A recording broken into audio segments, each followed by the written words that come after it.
There's a common saying that link building is a game of execution. And while the broad strategies are no longer really a trade secret, how you actually execute them within your team makes all the difference in the world in terms of results. And today on the podcast, I'm delighted to be joined by Jason Malone. He's the founder of Outreach. They're a link building agency that builds really high quality links, and a lot of them. I'm talking several hundred every single month. They have, I think, 20 plus staff now as well. So they have some really interesting challenges and problems that they've had to solve along the way. And I really like the way Jason thinks about problem solving. So when we shot this podcast, we ended up getting in some really nerdy discussions about the ins and outs of different link building processes. Sometimes as site owners, we get so focused on our own site and our own business that we can sometimes miss bigger trends and bigger opportunities. And Jason has some really cool data and insights from his team just because of their scale. I think that today's interview really highlights some big changes that have happened in the industry within the last year, particularly for the sort of outreach style link building. If you're brand new to link building, to be honest, this podcast might not actually be for you. We did a video last week on our YouTube channel giving an overview of the state of link building and some interesting strategies that you can try in 2023. So if you're new, go check that out. This episode of the podcast starts off very technical and only gets more technical as we go through it. So it's more for kind of intermediate and advanced link builders. So if that's you, definitely stick around because you'll love this one. And you know, I really hate generic, non-actionable advice. Unfortunately, in the SEO world, we're surrounded by it all the time. So when Jason and I were discussing doing this podcast episode, he had a few ideas for things he wanted to cover, including building relationships. And instantly when he said that, a red flag went off in my head. I was like, this has a real danger of being, very sort of wishy-washy, non-specific, non-actionable for solopreneurs and site owners. So I was like, okay, we can do this, but you have to give us your exact process and break it down in a way that any site owner working with themselves or a small team is able to replicate what you're doing and do it themselves too. And that ended up being a really interesting discussion. I certainly learned a lot from it. It's a little bit later on in the episode, but definitely stick around and listen to that part. Jason and I are both very process-driven people. I think that's why we get along so well. And so he actually gives away in this episode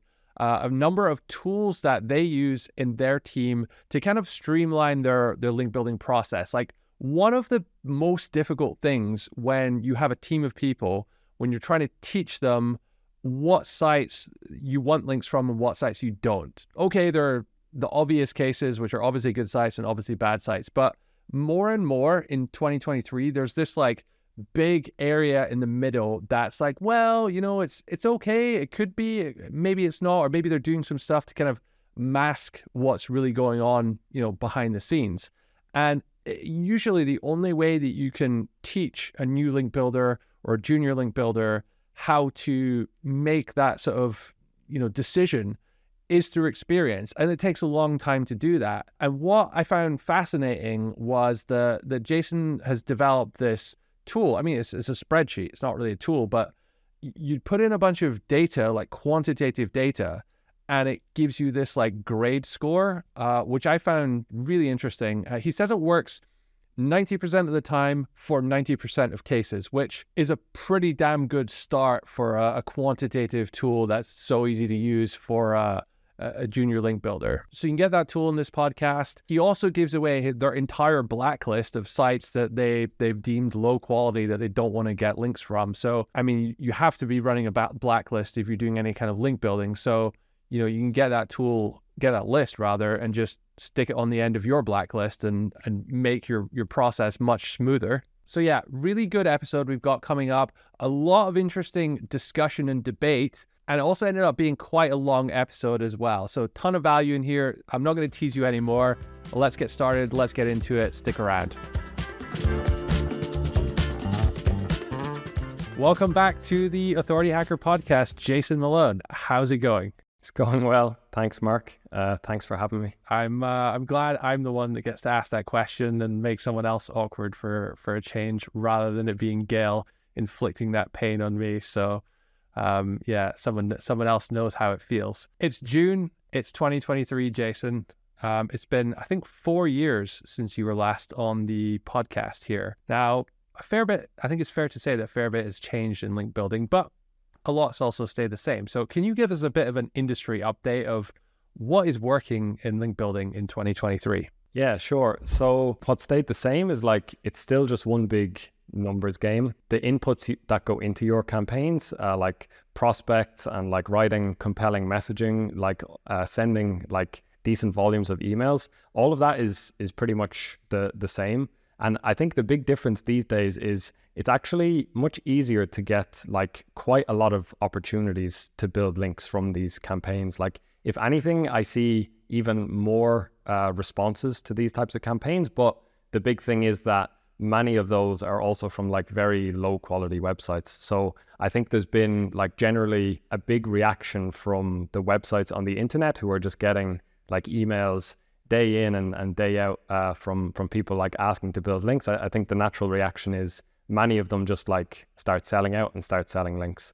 And so the thing is, when you do an outreach campaign these days, you get a lot of responses, a lot of opportunities to build links, but some of them aren't some of them are shit websites basically, or quite a lot of them. And so I think the game these days is being really good at sorting through the opportunities that come across your desk. So you set up your outreach campaigns, you get all of these responses and stuff coming back, and then you need to be really good at filtering through them and kind of deciding which ones are worth your time and which ones are going to be high enough quality and which ones are just like not worth building links on. I think that's been a big change for like the type of outreach campaigns that we do.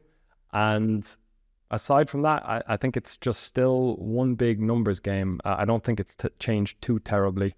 And maybe relationships are a little bit more important as well, like focusing on building a relationship with the prospect you're talking to and providing value for them. I think in 2018-19, it was very much this dynamic of the website owner like builds nice content on their website, sends these outreach emails, and the angle of the email is all, hey, look how great I am. This piece of content I have is great. Or like if it's Skyscraper, this piece of content is so much better than those other guys. Like, would you link to me?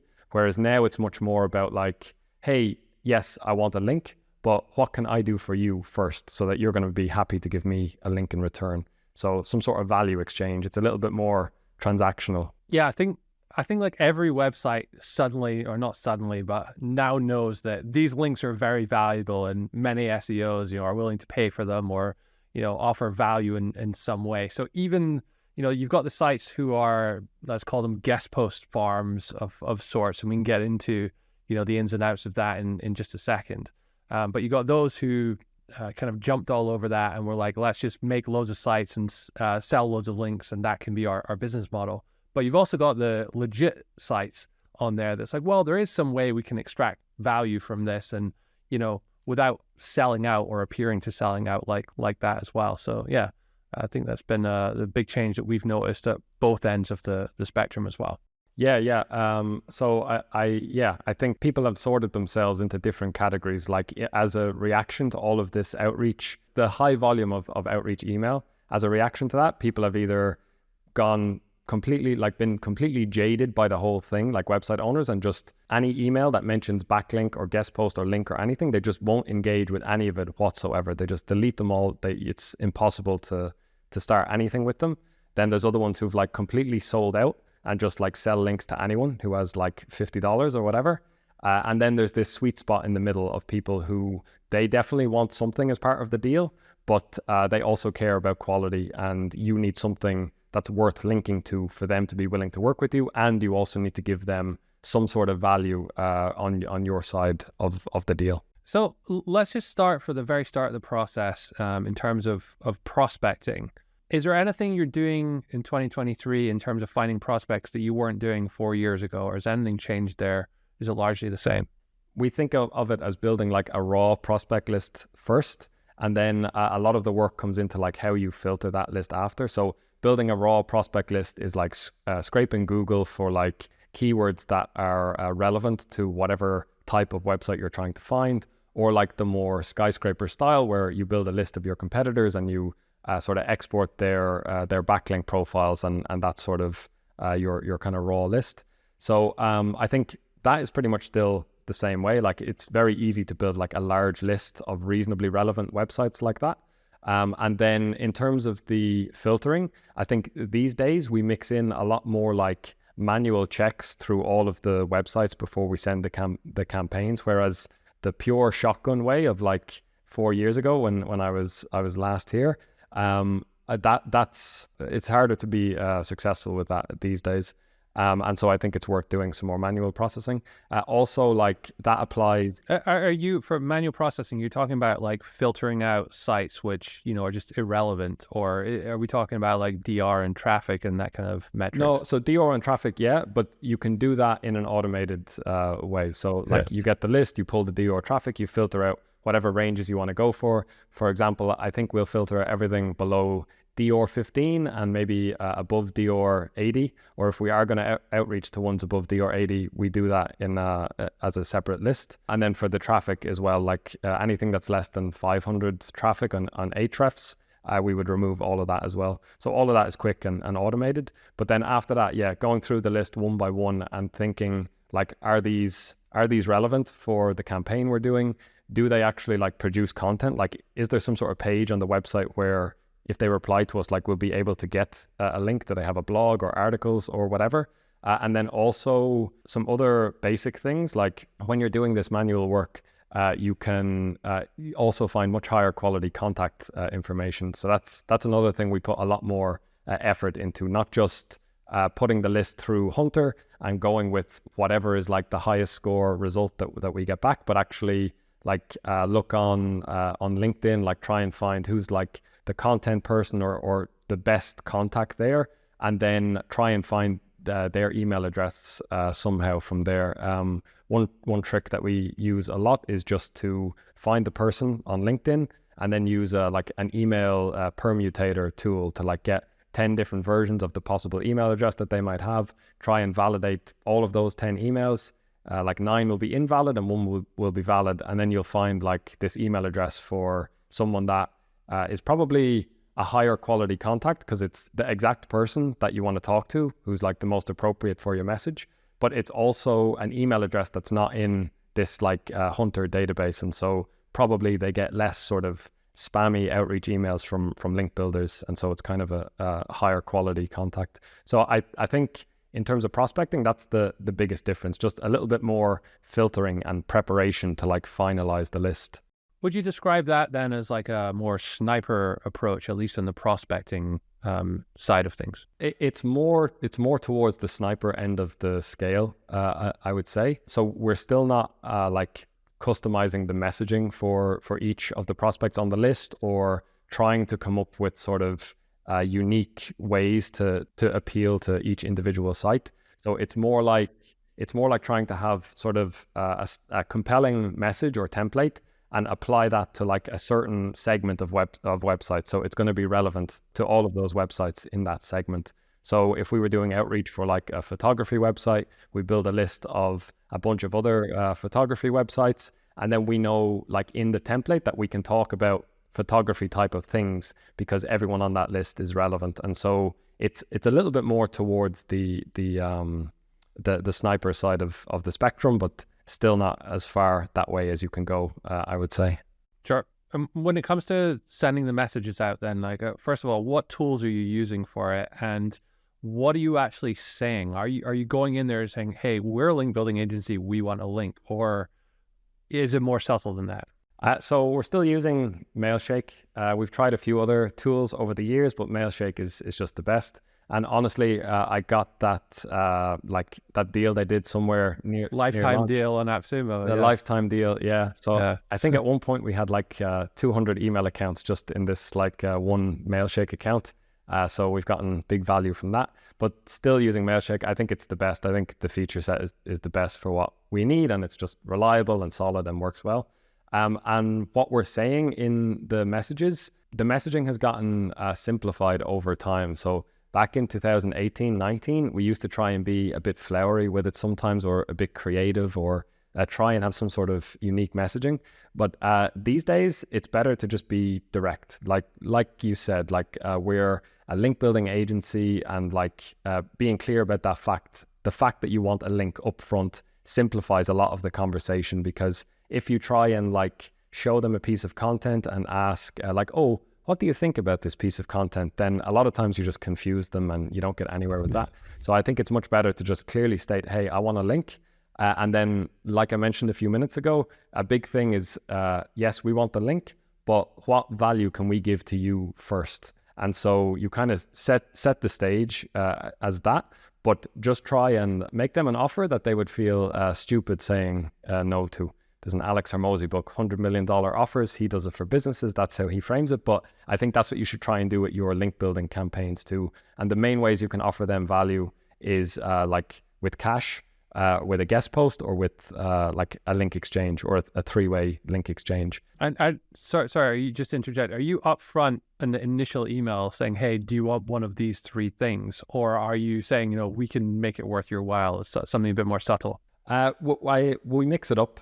So usually I think we'll pick one of those to focus on, because if you give them three options, I think that's just a bit confusing. It's easier to just go and say hey, we want a link. What if we do a link exchange and sort of describe why it's going to be good for them, why you're different than the typical link builders, and why it's going to be worth their time, basically. And then if you don't get a response from that, or if there's some hesitation around that, then you have the other two options as your backup plans. So if they're not into a link exchange, then you can say, okay, well, what about a guest post? Or if they're not into that, you can say, okay, we could pay for a link, or try and feel them out once the conversation gets going.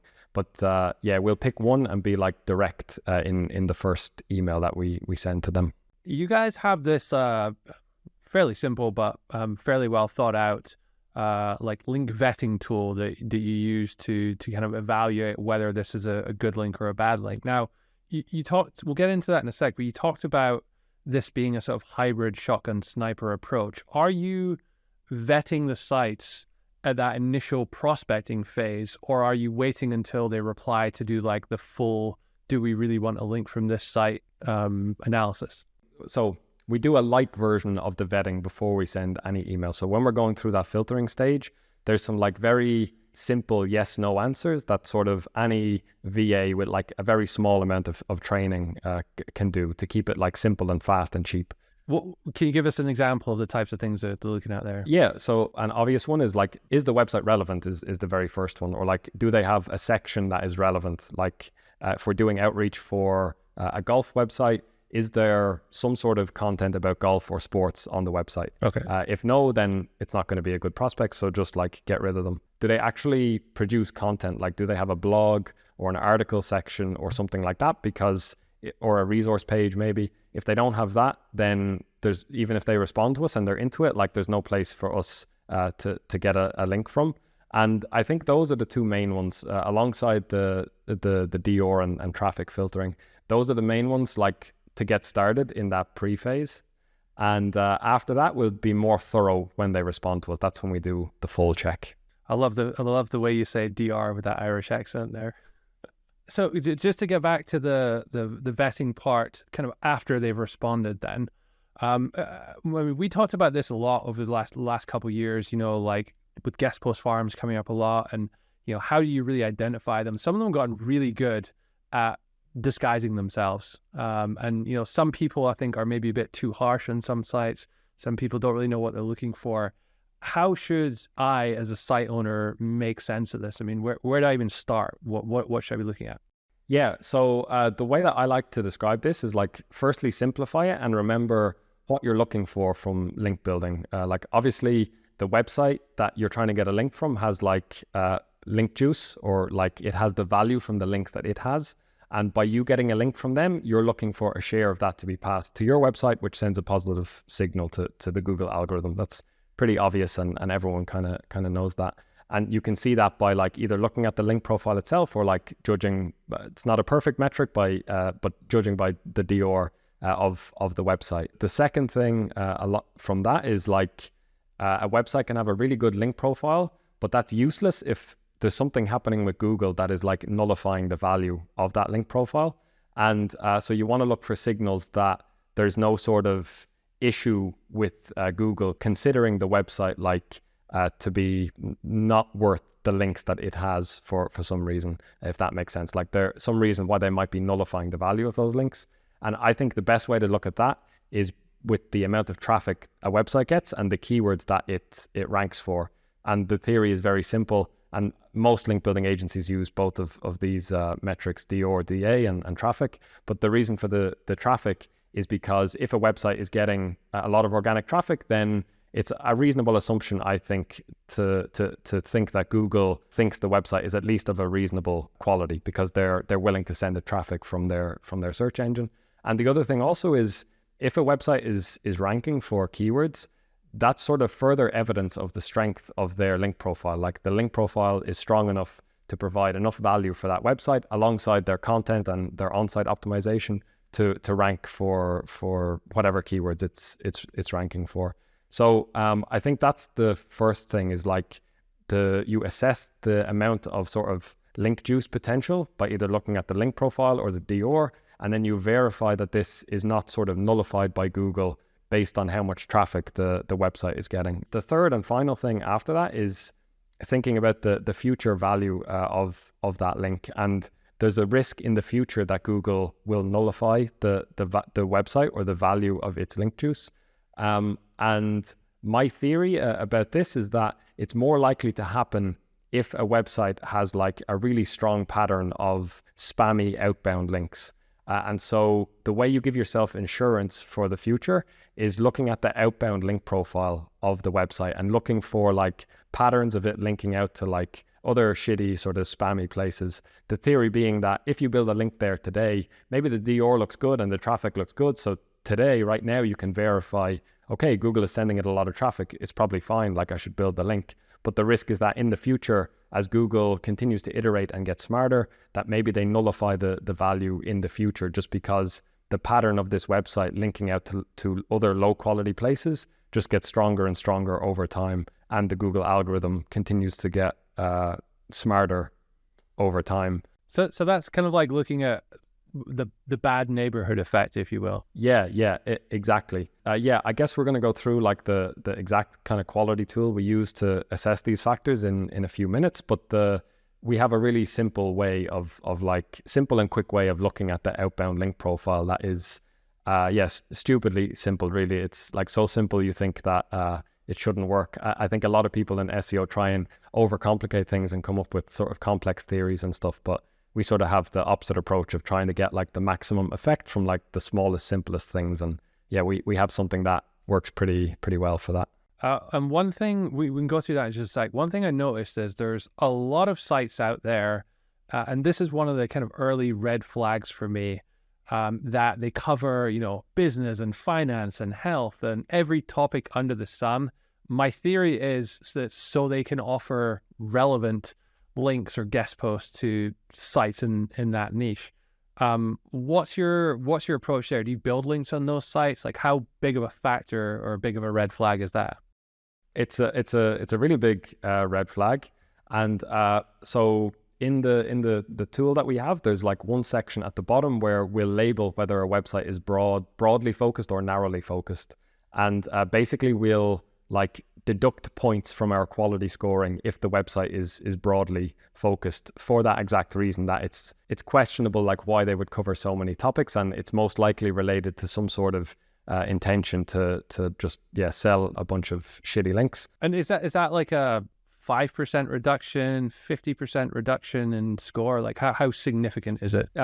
To be honest, I don't know exactly what percentage it will reduce the score by right now. The tool was kind of started by me initially, but the current versions of it have been like iterated on by the team sort of based on what they have seen. So I don't know exactly. I just know that we generally sort of dial back any of the points if it's too broadly focused. But you asked if you can ever build links on websites like that. And I think it depends on the other factors of a website. For example, this is SEO. It always depends. Yeah, exactly. It always depends, and everyone always has different opinions. So it's kind of tricky. But I think so. If a website, for example, writes on every topic under the sun, but it has one of those topics is relevant to you, and the content seems like it's of a reasonable quality. And also, like, I think the main one is if the outbound link profile is pretty clean and it has decent DR, decent traffic, then I would think like it kind of balances out. I think link building these days, when like assessing the quality of a link, every link has some good things about it and some bad things about it. And the question of whether or not you should build that link is more like which way the scales tips. Like, do the redeeming factors outweigh the sort of the factors, bad factors, and or not? And so in certain circumstances, I think you can build links on websites like that. So this tool you've got is at weoutreach.com/quality. That's the right URL, is it? Yeah, that's it. Okay, so I think what we're going to do now is you've prepared a few examples of sites at sort of different ends of the spectrum and some in the middle as well. And we're going to use your tool to kind of go through it and assess and kind of talk about what makes a site, good as one to get a link from, or what makes it perhaps not so good. So yeah, weoutreach.com/quality if you guys want to follow along at home, or if you're watching on YouTube, we'll put some B-roll up as we're going through this. But yeah, what's the first site you got for us? So the first site that we have is woodenearth.com. And the way that I wanted to go through this was to talk about it in terms of like, what is my sort of like gut reaction as someone with like a lot of SEO experience? Like when I look at the website, like, do I think this is going to be a good or a shit website, basically? And then looking at like, what is the sort of output of the tool that we've designed? Because when I look at the website, or when anyone who's experienced in SEO looks at it, you have like all of your kind of preconceptions and experiences that and you should be like pretty good at like assessing the quality of a website. But the tool is designed to be like much more objective and based on sort of exact metrics or like yes, no answer type of things to simplify it and make it a bit more standardized. So that was the format that I was thinking to go through this with. So with woodenearth.com, if I look at that website, like my knee-jerk reaction is that it looks pretty good. It looks like a legit sort of trustworthy business. Like it's not just a content website that is pumping out a bunch of content, trying to monetize with links or anything else. There's a more significant business model than that under this. Like they're actually trying to sell products. The branding looks decent. The website looks unique and everything. So that's my knee-jerk reaction when I look at this. Yeah, I think they've got a few good solid like EEAT things in there as well. Like first of all, it's a real business. Looks like an e-com, perhaps drop shipping. They've got their phone number on there. There's like discount codes, where they ship, like all that information that a real company would have. I'd say like the theme, it kind of gives me that like WordPress default theme vibes a tiny bit. It's not too bad, and I wouldn't necessarily write them off for it. But that's, yeah, I mean, first impressions, I'd agree. Like I would be inclined to look at this favorably as well. Yeah. So it's at least decent. And if we go and look at the tool, so we have screenshots of the output of the tool. And if you look at the output, yeah, indeed, our tool in the bottom right-hand corner of this screenshot passes the website. Just to run through the tool quickly, the first section is the DR, and then TR just below that stands for traffic. So DR 54, 3,500 traffic. And then, so that's fine. The next section then is like the outbound link profile quality. The way that outbound link quality works is we basically load the like outbound links profile in Ahrefs. And then we filter that for these few keywords that you can see in the screenshot. So casino, SA, CBD, loan, and VPN. And the thinking here, this is the stupidly simple method that I mentioned a few minutes ago. The thinking here is that if a website excessively links out to these sort of questionable industries, it's usually quite a strong sign that they don't have the highest quality standards with their outbound linking. That's what we've found, and it's not going to be perfect in all cases. Sometimes you'll have a website that links a lot to websites about, or like casino websites or essay writing services or something, but overall, like if you dig more in the website, it still is, there's a good reason for that. But like this works, this is like 90% effective, like 90% of the time, something like that. So there's a few cases you need to look out for. Aside from that, it's like super quick and super objective. We had kind of some struggles with this in our team about getting all the link builders on the team to have the same opinion of a link. And part of it was because some people would just like look at the websites or all of these factors in a different way. But standardizing it like this made it quite objective, and we can draw a line of like, this is the amount of sort of questionable outbound links that we're okay with in an outbound link profile, and this is where you cross the line. So that's what this section is designed to do. And Mark mentioned the URL where you can get this tool yourself as well. If you go and get that, there's a video that explains like a little bit more about how to use this exactly yourself too. But basically you just click a link, it opens Ahrefs with a filtered outbound links report, and then you can just like quickly throw the numbers into the sheet here, and it will like compute all of the kind of scores. So that's how that works. The rest of the sheet is less important. We're looking at sort of the stability of the traffic, and also like if the site is broadly or narrowly focused, and then all of the formulas in the back of the sheet kind of either give it a pass or a fail down the bottom. So to summarize, I think in this case, this website aligned with what my gut reaction was. I thought it was a good website. Indeed, it seems like pretty clean overall, and we would build a link on this website. So, I mean, something that Gail and I talked about a lot on the podcast is the sense that you want links from sites who exist for a purpose other than to sell you links, right? And this site clearly, you know, it's an e-com store, that's their business, that's what they're there to do. So if they're, I don't know, selling links or doing some kind of exchange or whatever, like that's not the sole reason that they exist, so to speak.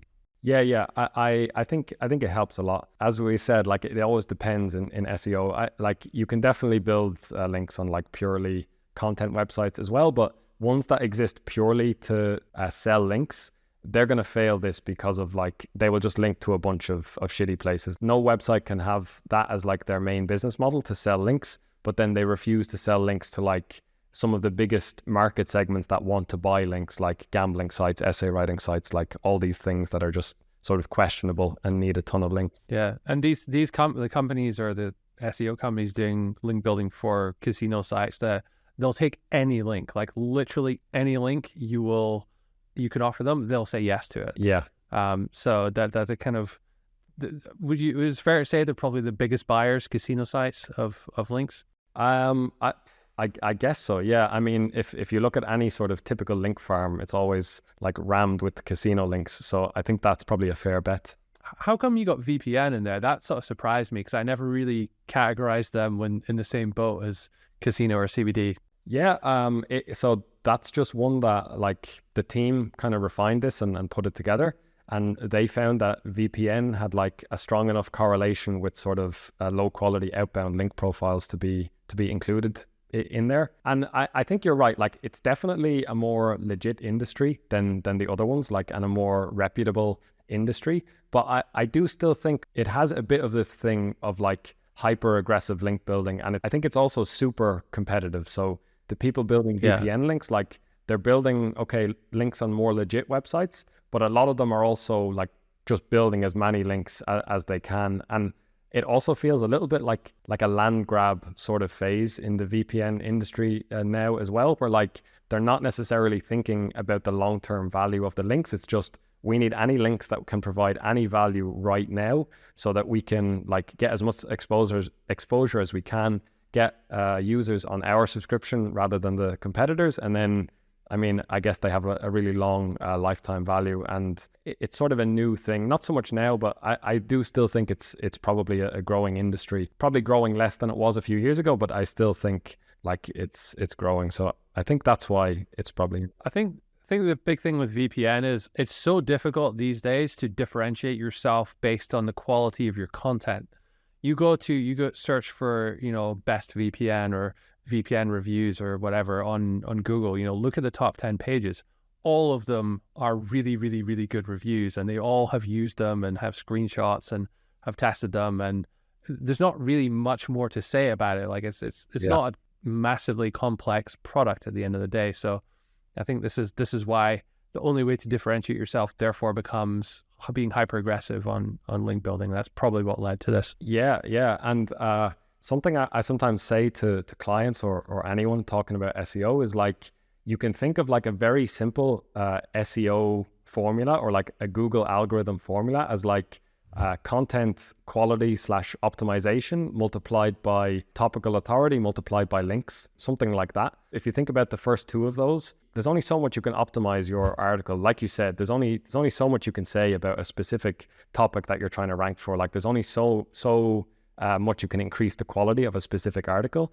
But the endpoint, like the links, that has no ceiling at all. And so I think in any competitive industry, it always ends up coming to the links just because of how the algorithm works. Like anyone with a competent SEO strategy, they're going to make good content. It's going to be awesome and it's going to be well optimized. And then how does the algorithm differentiate? And it's like, okay, who has more links? And so it almost always becomes like a link war at the end of the day. All right, let's talk about bad sites. Can you show us an example of an obviously bad site that fails this? Yeah, sure. So the next one I had on my list was optimisticmommy.com. And as soon as I even read the domain of this, I already start to get bad feelings about it, because like mom blogs are sort of a classic low quality sort of spammy type of website. So I don't necessarily think that it's like they started out that because they're a mom blog. Like just to put that into context, it's like they start blogging because they're they want to blog, or there's groups of moms blogging, and they kind of get into it that way. But it lacks a kind of proper business model or business plan, and so they don't generate much revenue. And then a casino site comes along and is like, hey, I'll give you $200 for a link, and they're like, well, okay. I'll just sell 10 of these a month and I'll be good. And then, it's a slippery slope from there. Yeah, for sure. There's no hate from me coming to the mom blogs. Like, I would do it too. It's just the way it is. And it's just, from a link quality assessment perspective, they tend to be highly correlated with like websites or like websites I wouldn't want to link from, basically. So that's the reaction that I have. And indeed, if you look at the homepage of this website, like I can see a casino link or like an article about casinos in like one of their most recent 4 or 5 posts. And also they have, like we talked about earlier, like they write about like 7 or 8 different sort of major topics, like just trying to sell as many links as they can, I guess. And yeah, all of the content just knee-jerk reaction, like it's all random titles, kind of stock photos. My sense is that these guys are this girl is like fully on the link selling train right now. So yeah, they got that casinoable.com link, homepage link in the sidebar as well. With the big logo on it, and right under that it says Real Casino Overview by casinoscout.ca. And then there's nice text link there. There's a few blog posts about casinos if you scroll down as well. So not a great sort of knee-jerk reaction to this, not a great gut feeling. And yeah, if we look at the tool right away, like it's an obvious sort of fail. And if you look at the total outbound link section, you can see like casino, like there's 127 outbound links to casinos, 99 outbound links to essays, and like a bunch to CBD and loans, less to VPN. But generally, they have hundreds of links to like low quality, or what we would say sort of shady areas that are kind of correlated with a low quality outbound link profile. And this is one that's obvious when you look at it, that it's probably going to be shit. And when you confirm that with the tool, it is indeed shit. Do you have maybe one example of a site that's a bit more borderline and less instantly obvious, and maybe show us how this tool, like the process of it evaluating that one? Sure. So there's this one, plainenglish.io, which is interesting because when I look at this website, it looks like a decent, like somewhat legit brand. If I look at the headings, like I can see they have a link to their newsletter page. If I open that, I can see it looks like they have kind of like a legitimate sort of opt-in form. Like if I opt in here, like probably I'm going to get like some reasonable information from them. They have a Discord community. Like there's some quality signals here. And okay, the branding is not that significant. It's like a heavy content site, but it's still presented somewhat reasonably. And they have this big call to action at the top as well, that if you click on it, you can see it goes to like some marketing agency that owns this website. So it sort of has like a more like legitimate business on the back end than just a content business that aims to sell links. That's how it appears on the front end, at least. And then if we look at it in the tool, it actually fails our tool because it actually has a low quality outbound link profile. So it's not as extreme as the previous one we just looked at. But if you look, they link out to like just a handful of each of these websites, a handful of casino websites, a handful of essay websites, and so on. And that's just a bit too excessive for us, even though the DR is really high and the amount of traffic is really high, and it might be a valuable link now.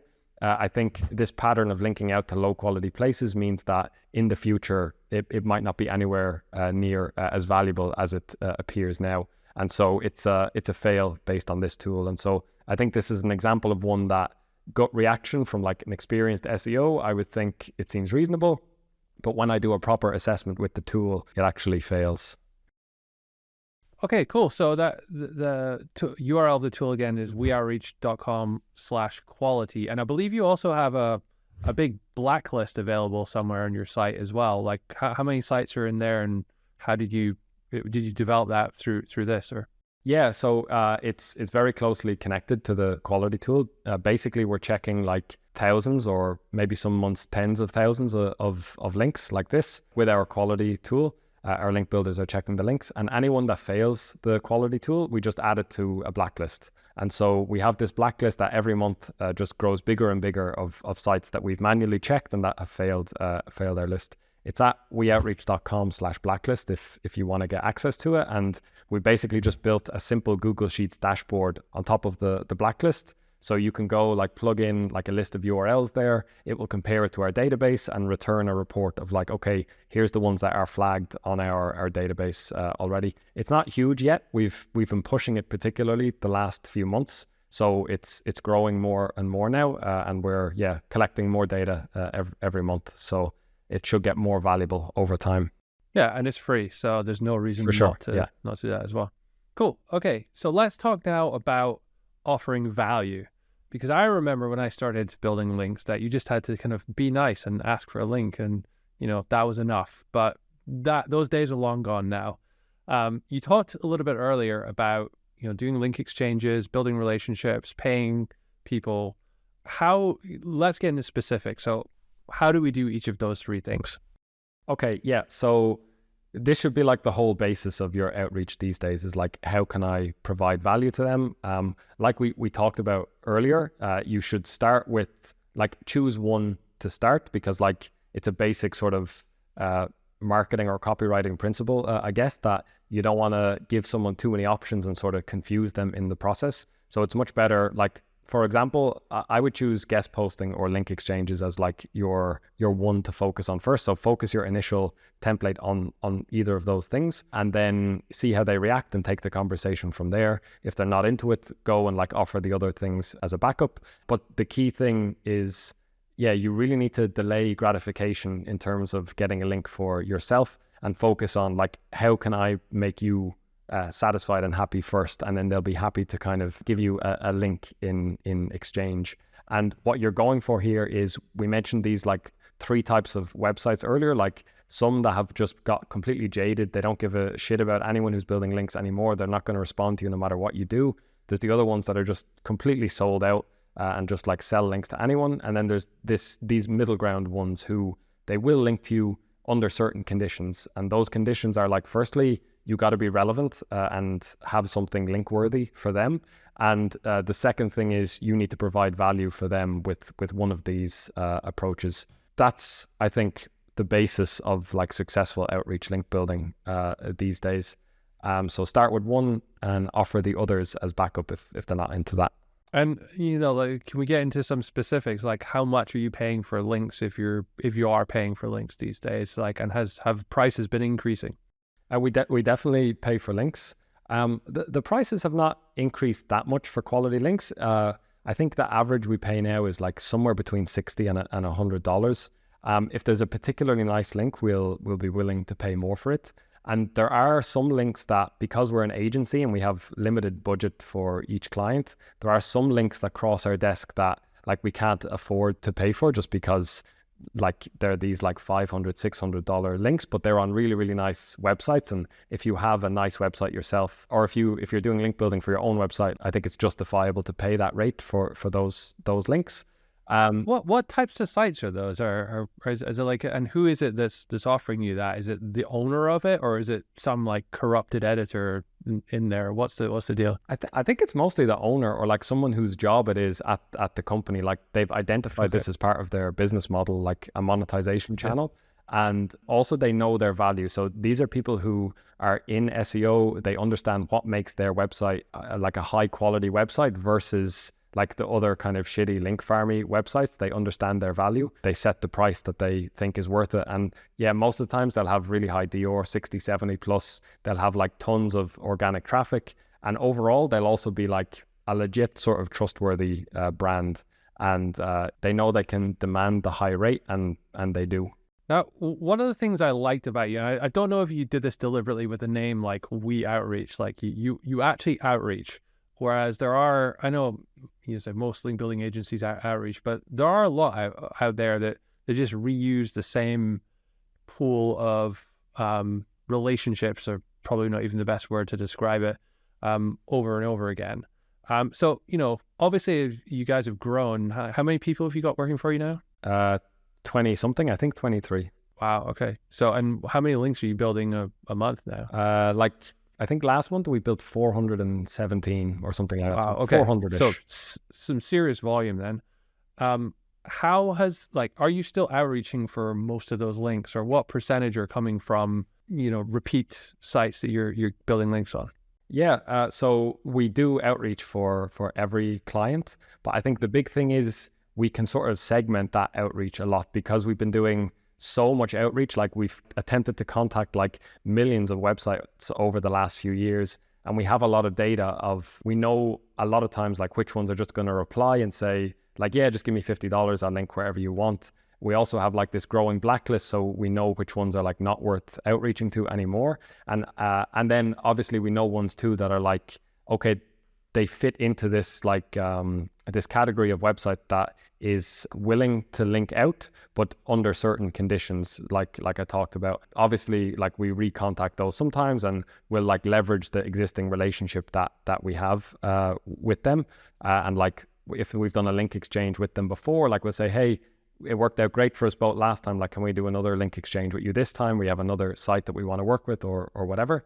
I don't really know the exact percentages of how it breaks down, to be honest. The core of it still is outreach, but it's like optimized using all of this data that we have. And I think the links that we build, like there's a mix of like, okay, some are like, oh, we built links with this website like a few months ago. We know they're into it. It's relevant for this new client we just got. So let's go like land another link there. And then there's a few more that come from just like a totally fresh website that we've never emailed before, that we're emailing for the first time for this campaign. They respond, we end up getting a link from them. And it's kind of a bit of a mix overall.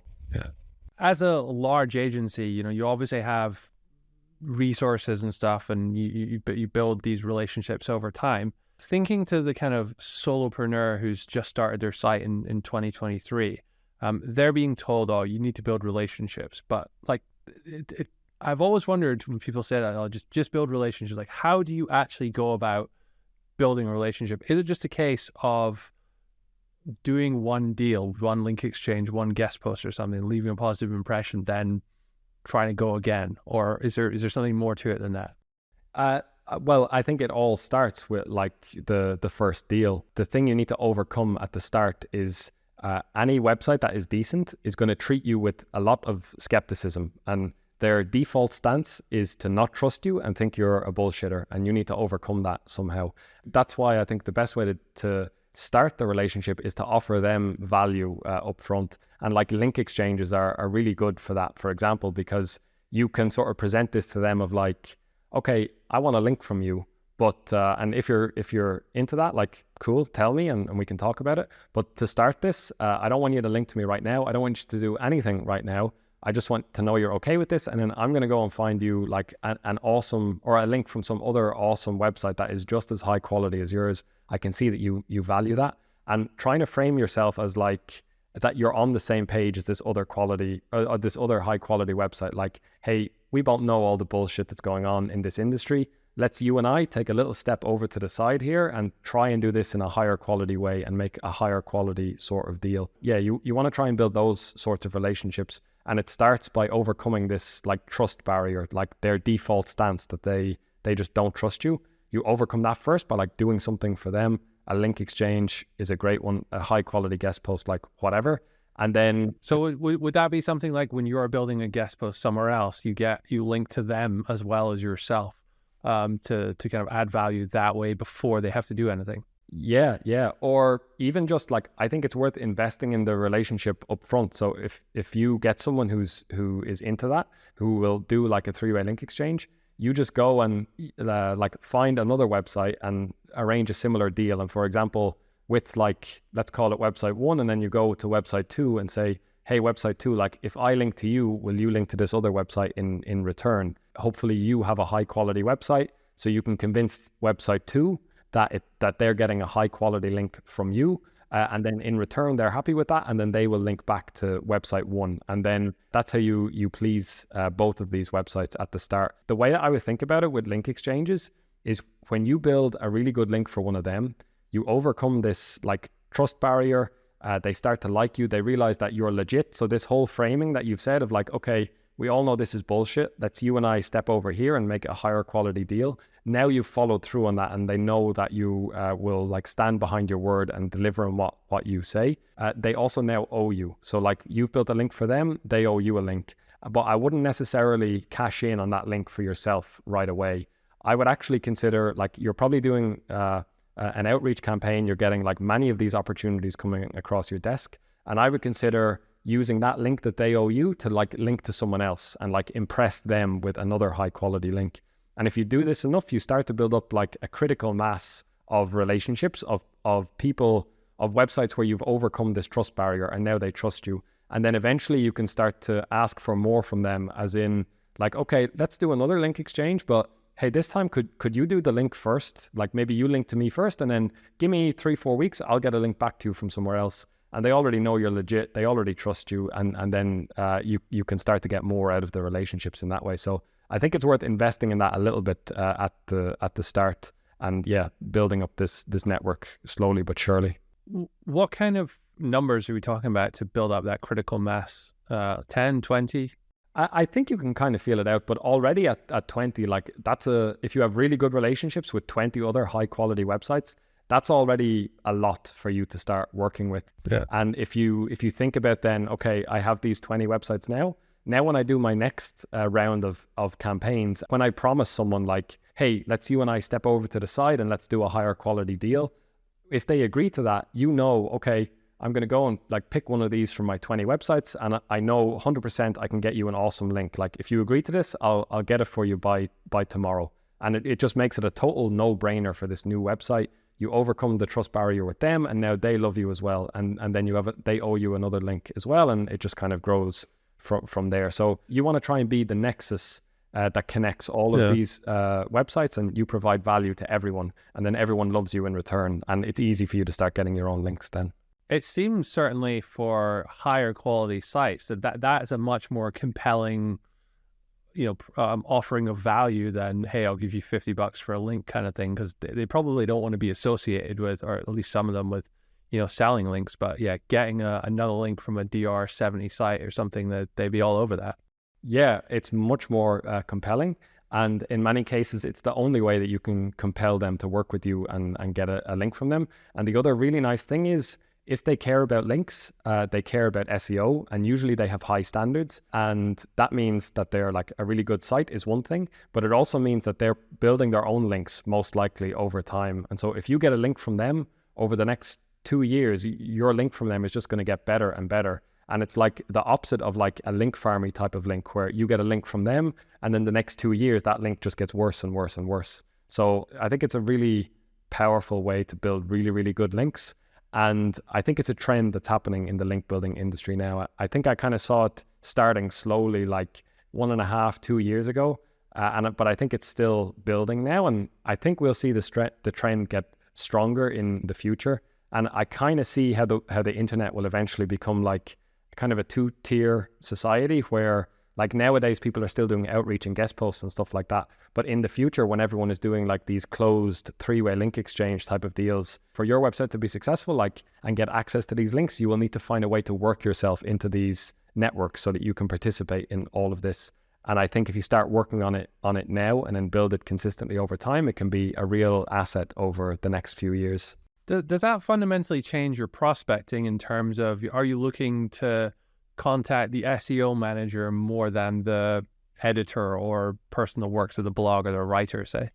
I don't know that we've experimented enough with kind of the difference in effectiveness between those two things. I think at the start of our prospecting, we're still just trying to find like the best person to outreach to. The start is all about just getting the conversation going, and it's whoever you can find. Pretty often you can find someone with an SEO title or SEO in their job title, but you can't find anyone specifically about content, so they're your only good option anyway, or vice versa. But once you get in the door, like a lot of times with these really legit companies who care about their SEO, they all know what they're driving towards in terms of SEO, and they know that link building is an important part of that.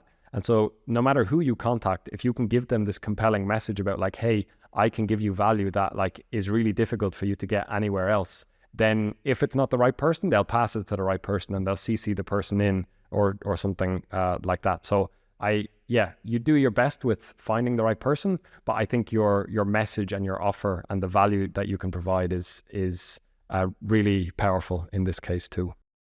Cool. All right, Jason. Well, thanks very much for that. Is there anything that I haven't asked you about link building that I should have asked you? I think we covered a lot of ground. I think we covered the main points. I think we've done a pretty good job. I mean, we could probably fill 3 or 4 podcasts worth of stuff with like talking about all sorts of different segments of this. But I think nothing else significant and big comes to mind right now. I think we've done a good job. Well, we'll have to have you back in future, maybe not wait 4 years this time and go through some of those things next time then. So if anyone wants to get link building from We Outreach, I mean, you guys work for, what type of clients do you work for?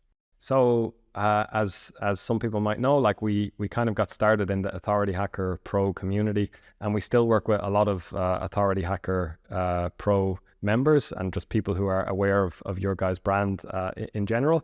And then beyond that, like mostly small businesses, like medium-sized businesses. Think like an e-commerce type of business that has like 10-ish staff and who's like really focused on SEO. We have like a lot of clients of around that size as well, or like small SaaS companies like less than 20 staff, people like that, as well as like authority sites. And I think the main thing for us is that you got to have a solid SEO strategy and like really know what you're doing and produce like a lot of high quality content and understand where links fit into your overall SEO strategy, because then we can just come along, plug in the link building thing that we're like really good at, and then the whole thing comes together to make for like a successful SEO strategy. Yeah, and I think it's worth saying as well, I mean, we're a past client of yours as well, and like the quality of vetting, I think that we talked about there, it really does bring through to the end result, and it sidesteps a lot of the potential issues with link farms and these kind of sites that you can get with some agencies out there, I know. But if someone wants to sign up, like they just go to weoutreach.com and get in touch? Yeah, pretty much go to weoutreach.com. There's like a big call to action button at the top. Click that, it'll take you to a contact form, fill it in, and we'll get back to you in a day or two. We have space for like 10-ish clients right now, so usually our capacity is pretty limited, but we just hired some new link builders and have some excess right now, but I would imagine it will fill up pretty quickly after this goes live. Yeah, so don't hang around to get in touch with Jason then. Yeah. Awesome. Thanks very much, Jason. Really appreciate you coming and sharing all the latest on how you guys build links. It was a good episode. If you guys enjoyed this show and are following on YouTube, don't forget to leave it a like. If you have any questions for Jason on YouTube as well, leave a comment, and I'm sure he'll be on there to reply as well. Make sure you subscribe so you don't miss the next episode of the Authority Hacker Podcast in 2 weeks' time.